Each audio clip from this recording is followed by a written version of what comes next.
नमस्कार दोस्तों आज हम क्लास 12th की पोइम कविता के बहाने जो कुंवर नारायण द्वारा लिखित है उसके बारे में हम अध्ययन करेंगे। हम इसका विस्तार से वर्णन करेंगे। दोस्तों बहुत ही आसान पोइम है। वीडियो शुरू करने से पहले आपको बता देता हूँ कि अभी तक आपने अगर हमारे चैनल को सब्सक्राइब नहीं किया है तो सब्सक्राइब जरूर कर ले, ताकि मैं 12वीं से संबंधित कुछ भी वीडियोज़, पोइम या फिर नोट्स या व्याकरण संबंधी कुछ भी चढ़ाऊँ वो सबसे पहले नोटिफिकेशंस आपको ही मिले।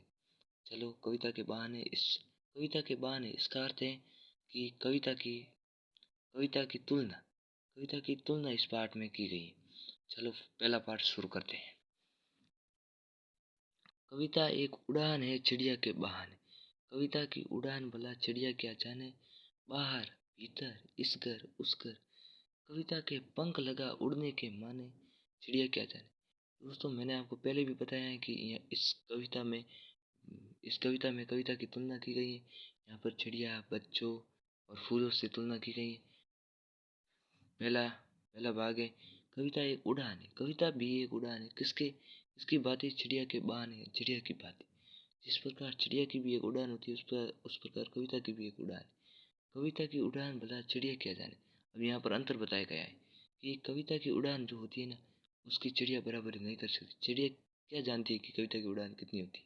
चिड़िया बराबरी नहीं कर सकती। कविता की उड़ान असीमित है, चिड़िया की उड़ान सीमित होती है। इसलिए चिड़िया कविता की उड़ान की बराबरी नहीं कर सकती। बाहर बाहर जाती है कविता की उड़ान, भीतर अंदर आती है। इस घर उस घर। कविता के पंख लगा उड़ने के माने। कविता के पंख ऐसे लग रहे हैं जैसे कि वो उड़ रही हो। चिड़िया क्या जाने, चिड़िया उसका अर्थ नहीं जान सकती। चलो अब चिड़िया के बहाने चिड़िया की बराबरी हो चुकी है। कविता की बराबरी चिड़िया नहीं कर सकती है। अब दूसरा फूलों के साथ करते हैं। कविता एक खिलना है फूलों के बहाने। कविता का खिलना भला फूल क्या जाने, बाहर भीतर इस घर उस घर। बिना मुरझाए महकने के माने, फूल क्या जाने। कवि ने अब कविता की तुलना फूलों से की है कि कविता भी खिलती है फूलों के बहाने। फूलों की भांति जिस प्रकार फूल खिलते हैं उस प्रकार कविता भी खिलती है। कविता का खिलना भला फूल क्या जाने। फूल नहीं जानते कि कविता भी किस प्रकार खिलती है। अर्थात फूलों का खिलना कम है और कविता का खिलना यहाँ पर ज़्यादा बताया गया है। पहले पार्ट में बताया गया था कि चिड़िया कविता की बराबरी नहीं कर सकती और यहाँ पर फूल बराबर नहीं कर सकते। बाहर भीतर, बाहर मतलब बाहर, अंदर, इस घर उस घर। बिना मुरझाए महकने के माने, यानी फूल तो जब खिलते हैं तो वो धूप में भी मुरझा जाते हैं, लेकिन कविता धूप सर्दी ऋतु किसी में भी नहीं महकते हैं। बिना मुरझाए महकने के माने फूल क्या जानते हैं कि बिना मुरझाए कैसे महकते हैं। अब तीसरा पार्ट है बच्चों के बहाने। कविता एक खेल है बच्चों के बहाने। बाहर भीतर यह घर वह घर, सब घर एक कर देने के माने बच्चा ही जाने। अब कविता एक खेल है। कविता को भी खेल बताया गया है इस पार्ट में। कविता एक खेल है बच्चों के बहाने। जिस प्रकार बच्चों का खेल होता है उस प्रकार कविता भी एक खेल की बात है।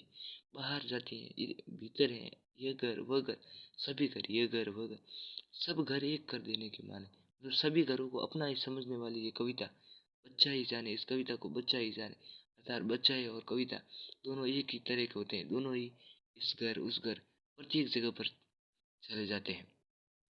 चलो एक बार वापस बता देता हूँ कि इस पोइम में चिड़िया और कविता के बारे में बताया गया है। चिड़िया की उड़ान कम है, कविता की उड़ान ज़्यादा है। चिड़िया नहीं जानती है कि कविता की उड़ान सीमित है, असीमित है। इसके बारे में चिड़िया नहीं जानती है क्योंकि चिड़िया की उड़ान सीमित है।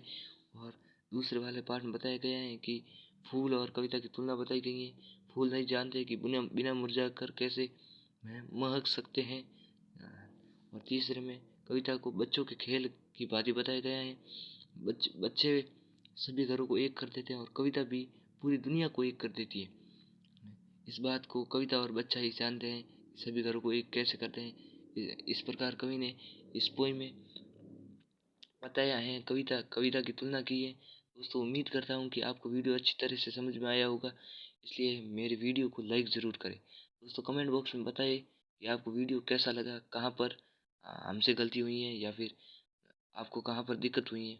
ज़रूर बताएं कमेंट बॉक्स में और वीडियो को सब्सक्राइब करना ना भूलें, क्योंकि मैं जो भी इम्पोर्टेंट पोइम या कविता चढ़ाऊँ, और सबसे पहले आपको ही मिले और आप हिंदी में अच्छे अंक प्राप्त कर सकते हैं। धन्यवाद।